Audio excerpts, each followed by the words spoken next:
Boker Tov, good morning. We continue with a 3-minute daily dose of Torah. And yesterday we established that according to all the opinions, whether it's a mitzvah on the house or mitzvah on the individuals in the house, or a mitzvah on the household, right? I say if it's a mitzvah on the house isn't going to light. You're going to have to, but the statement ultimately is that the households have to have it. That's really a better way to describe it anyway. Is that the menorah has to be lit in a place which is a habitation. So the interesting questions about, if you're traveling, and what do you do if you're traveling? So that's depends. Some would hold that the whole discussion about whether you light on a boat or not, if you're journeying on a boat. And part of the question was that you don't do it, but maybe that's because there isn't a structure. If there's a structure, an enclosed structure, that would be sufficient. That would be called a habitation, and you would. Or on a train, an overnight train where you have, and so the discussions were primarily in the sleeper cars. So that might also be a place where you would light, depending on whether you're allowed to. But what's clear is that when we light in shul, you're not fulfilling the mitzvah. You light in shul, which we do every night in Marav time. We do not fulfill the mitzvah of Ner Chanukah, and even if you're the one making the brachos, doing so, you have to, when you go home, you have to light candles too.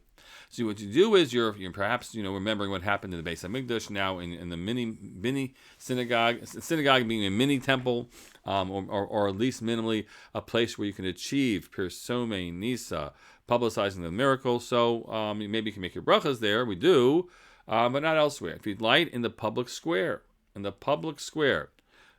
are not yotze. You're not fulfilling the mitzvah at all, and questionable whether you can make brachos in that place. The public square lightings, whether you can make the blessings on the menorah lighting. So what about a soldier? What does a soldier do?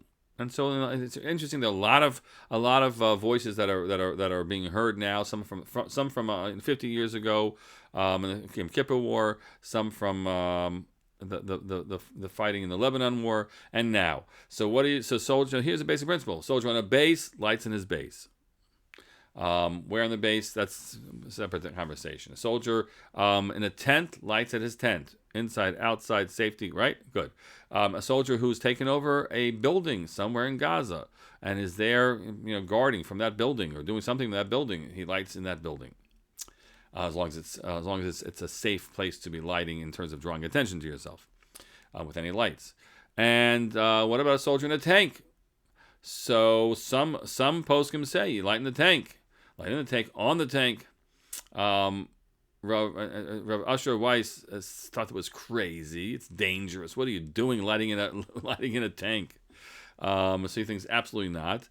Rav Rimon, who passes a lot of shilas for soldiers, says you do light in a tank if you can. In the back of the tank, again, I've never been in a tank to know how much spacious it can be. But you light in the tank with a battery powered menorah. That's what he said to do. But Rav Asher Weiss again didn't care much for the electric menorah, battery menorah.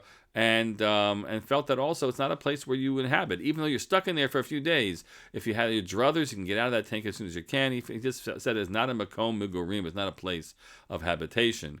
And these are the questions that are being answered for soldiers right now. We'll talk a little more about why that's important tomorrow. Have a good day.